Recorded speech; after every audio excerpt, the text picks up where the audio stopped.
ఒకసారి ఊహించుకోండి, మీరు ఒక పెద్ద హాస్పిటల్కి వెళ్ళారు. అక్కడ ఎక్స్రేలు లేదా స్కానింగ్ తీయించుకున్నారు. ఆ రిపోర్ట్ చూసి మీకు ఏ జబ్బు ఉందో, బాడీలో ఎక్కడ ప్రాబ్లం ఉందో చెప్పాల్సింది ఒక డాక్టర్ కదా. కానీ ఆ డాక్టర్ ప్లేస్లో ఒక కంప్యూటర్ లేదా ఆర్టిఫిషియల్ ఇంటెలిజెన్స్ రోబో కూర్చుని నీకు ఈ జబ్బు ఉంది అని ఖచ్చితంగా చెప్తే ఎలా ఉంటుంది? వినడానికి ఏదో సైన్స్ ఫిక్షన్ హాలీవుడ్ సినిమా స్టోరీలా ఉంది కదా. కానీ ఇది సినిమా కాదు. 2026లో మన కళ్ళ ముందు జరుగుతున్న పచ్చి నిజం. మనుషుల కంటే ఏఐ సిస్టమ్స్ చాలా బెటర్ అని, ఇకపై హాస్పిటల్స్లో లక్షల జీతాలు తీసుకునే ఆ డాక్టర్ల అవసరం లేదని అమెరికాలో ఒక సంచలన ప్రకటన వెలువడింది. అసలు రేడియాలజిస్టుల ఉద్యోగాలకు ఎందుకు ఎసరు వచ్చింది? టెక్నాలజీ ఇంత దారుణంగా పెరిగిపోతున్న ఈ రోజుల్లో బైబిల్ చెబుతున్న అంత్యకాలపు సూచనలు ఎలా నెరవేరుతాయో ఈ రోజు డీకోడ్ చేద్దాం. వీడియో ఎక్కడా స్కిప్ చేయకుండా చూడండి. చోజన్ 7 తెలుగు ఛానల్కి స్వాగతం. మనం ఇప్పుడు 2026 సంవత్సరంలో ఉన్నాం. ఒకప్పుడు ఆర్టిఫిషియల్ ఇంటెలిజెన్స్ అంటే అది కేవలం సాఫ్ట్వేర్ వాళ్లకు, కంప్యూటర్లు వాడే వాళ్లకు మాత్రమే పరిమితం అనుకున్నారు. కానీ ఈరోజు ఏఐ అనేది మనిషి జీవితంలో ప్రతినిత్య అవసరాల్లో వచ్చేసింది. ఎంతలా అంటే మనుషుల ప్రాణాలను కాపాడే వైద్య రంగంలో కూడా డాక్టర్ల కుర్చీలను లాగేసుకునే స్థాయికి ఏఐ పెరిగింది. ఇటీవలే అంటే మార్చి 25, 2026 జరిగిన ఓ బిజినెస్ ప్యానెల్ డిస్కషన్లో అమెరికాలోని అతిపెద్ద పబ్లిక్ హాస్పిటల్ సిస్టమ్ అయిన ఎన్వైసీ హెల్త్ ప్లస్ హాస్పిటల్స్, వీటి కింద 11 భారీ హాస్పిటల్స్ ఉంటాయి. ప్రెసిడెంట్ మరియు సీఈఓ అయిన డాక్టర్ మిచెల్ హెచ్ క్యాట్స్ ఒక విస్తుపోయే స్టేట్మెంట్ ఇచ్చారు.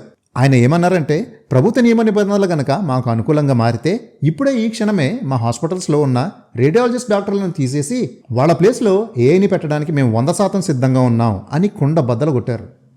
అసలు అంత పెద్ద హాస్పిటల్స్ చైన్ని నడిపించే ఒక సీఈఓ ఇలా పబ్లిక్గా డాక్టర్ల గురించి ఎందుకు అన్నారు? మెడికల్ హిస్టరీ గురించి మీకు ఒక చిన్న ఫ్యాక్ట్. హాస్పిటల్స్లో రేడియాలజిస్టులు అంటే ఎక్స్రేలు, మ్యామోగ్రామ్లు, ఎంఆర్ఐ స్కాన్లు చూసి మన బాడీలో క్యాన్సర్ ఉందా, ఎముకలు ఎక్కడ ఇరిగాయి లేదా కణుతులు ఎక్కడున్నాయో కనుక్కునే స్పెషలిస్ట్ డాక్టర్లు అన్నమాట. వీళ్లకు హాస్పిటల్స్ ఇచ్చే జీతాలు మామూలుగా ఉండవు, సుమారు కొన్ని కోట్లు ఉంటాయి. ప్రస్తుత రోజుల్లో ప్రతి చిన్న అవసరతకి జనాలు స్కానింగ్ల మీద పడుతున్నారు. దీనివల్ల హాస్పిటల్స్కు ఈ రేడియాలజిస్టులను మెయింటైన్ చేయడం చాలా ఖర్చుతో కూడుకున్న పనిగా మారిపోయింది. అందుకే ఈ డాక్టర్ కార్డ్స్ ఏమన్నారంటే, మాకు ఈ డాక్టర్ల వల్ల విపరీతమైన ఖర్చు అవుతుంది. అదే ఆ ఎక్స్రేలు, స్కాన్ రిపోర్ట్లని ముందుగా ఏఐ సిస్టమ్స్కు ఇస్తే అవి సెకండ్ల వ్యవధిలో చూసి జబ్బును పసిగడతాయి. దీనివల్ల హాస్పిటల్స్కు భారీ స్థాయిలో డబ్బులు ఆదా అవుతాయి. ఒకవేళ ఏఐకి ఏమన్నా అనుమానం వస్తే అప్పుడు మాత్రం డాక్టర్లు క్రాస్ చెక్ చేస్తారు అని ఆయన చెప్పుకొచ్చారు. అంటే పరోక్షంగా 90% డాక్టర్ల ఉద్యోగాలు పీకేస్తామని ఆయన క్లారిటీ ఇచ్చేశారు. ఇక్కడ మనందరికీ ఒక డౌట్ రావచ్చు, ఇదేంటి, ఇది మనిషి ప్రాణాలతో చెలగాటం కాదా? ఒక కంప్యూటర్ ప్రోగ్రామ్ డాక్టర్ కంటే కరెక్ట్గా ఎలా చెబుతుంది? ఒకవేళ తప్పు రిపోర్ట్ ఇస్తే ప్రాణాలైపోతాయి కదా అని. సరిగ్గా ఇక్కడే west Chester medical centre CEO అయిన డేవిడ్ లుబాస్కి చెప్పిన ఒక ఫ్యాక్ట్ వింటే మీకు కళ్ళు తిరుగుతాయి. ఆయన ఏమన్నారంటే, మేము ఇప్పటికే మా హాస్పిటల్స్లో ఏఐని వాడుతున్నాం. ఇది మనుషుల కంటే చాలా చాలా బెటర్గా పనిచేస్తుంది. ముఖ్యంగా ఆడవారిలో బ్రెస్ట్ క్యాన్సర్ని పసిగట్టడంలో ఏఐ అసలు తప్పులు చేయడం లేదు. ఒకవేళ రిస్క్ తక్కువగా ఉన్న 10,000 మంది మహిళలను ఏఐ గనక క్యాన్సర్ నెగిటివ్ అని రిపోర్ట్ ఇస్తే అందులో కేవలం 3 సార్లు మాత్రమే తప్పు జరుగుతుంది అని ఒక షాకింగ్ లాగా చెప్పారు.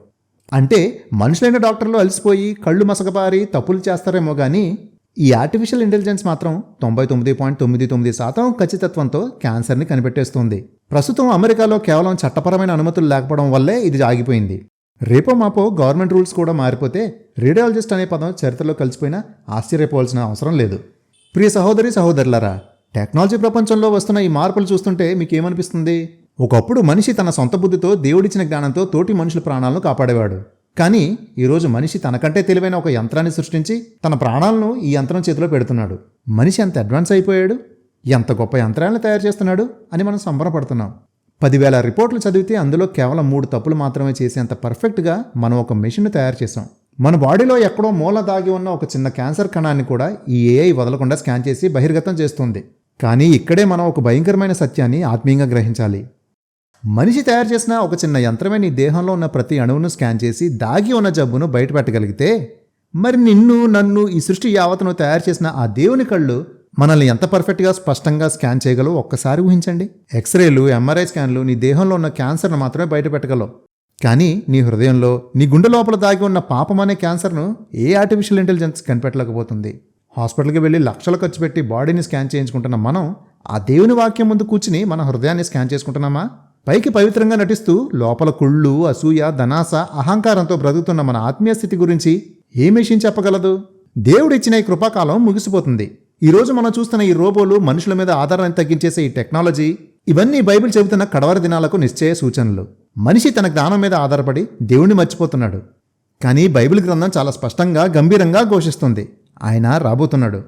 ఈసారి ఆయన దీనుడుగా రాడు, ఆకాశ మేఘాలను చీల్చుకుంటూ ఉరుములు మెరుపుల మధ్య కోటాను కోట్ల దేవదూతల సైన్యంతో ఈ సృష్టికే తీర్పు తీర్చే మహా న్యాయాధిపతిగా ఆయన దిగి వస్తున్నాడు.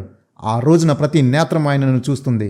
ఆ రోజున ఈ లోకంలో ఉన్న ఏఐ కాదు కదా, ఇంకా వేరే ఏ టెక్నాలజీ, ఏ హాస్పిటల్స్, ఏ డాక్టర్లు మన ప్రాణాలను కాపాడలేరు, ఆపలేరు. ఆయన సింహాసనం ముందు నిలబడినప్పుడు మన జీవితంలో చేసిన ప్రతి పాపాన్ని 10,000 ఒక్క తప్పు కూడా దొరలకుండా ఆయన పర్ఫెక్ట్గా స్కాన్ చేసి జడ్జిమెంట్ ఇస్తారు. ఆయన వస్తున్నాడు అన్న ఆర్భాటం, బూరధ్వని ఏ క్షణంలోనైనా ఈ ఆకాశంలో ధ్వనించవచ్చు. ఆయన రాకడ అత్యంత సమీపంలో ఉంది. సమయం మించిపోకముందే మనల్ని మనం సరిచేసుకుందాం. ఆ శిలువ త్యాగాన్ని విశ్వాసంతో అంగీకరిద్దాం.